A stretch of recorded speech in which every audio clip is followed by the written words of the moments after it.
Let me just show you what these George Cleverley that I did in the earlier film. This after about a couple of hours of cutting with very, very sharp paper. It looks a mess, but the deep sort of cracking, the deep sort of all the chafing and all the dry hard skin. If I just do my fingernail, you should be able to hear it scraping. This is the bit that's still got to be cut, and it's got around here just a horrible scratchy. And if I scratch it here, it's much quieter than here. And let's scratch it on the. Can you hear the difference? These areas are very scratchy, and the grey areas less so. There's not really any noise. That's actually very soft skin. This is extremely hard, dead skin, and that's had a cut, a couple of hours with a very sharp, about 40 grit.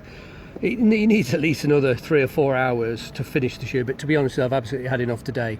It's a very tedious, repetitive process. It makes my fingers sore as well with the sharp paper, and I'm starting to get fed up now, so I'm going to stop, because otherwise I'll start rushing it, and it's not a job you can rush.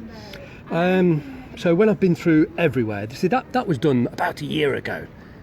Scratch that, not really any sound, but the other side, it's noisy. It's just hard. It's got a hard, crunchy surface. We have to get that surface off.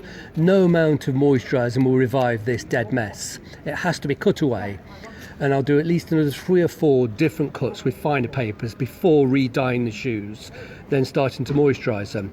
Oh yes, if you saw the previous video, you'd have seen the sort of cotton, the thick cotton that was through here. I've cut all that out. I just literally cut it and pulled it out with tweezers.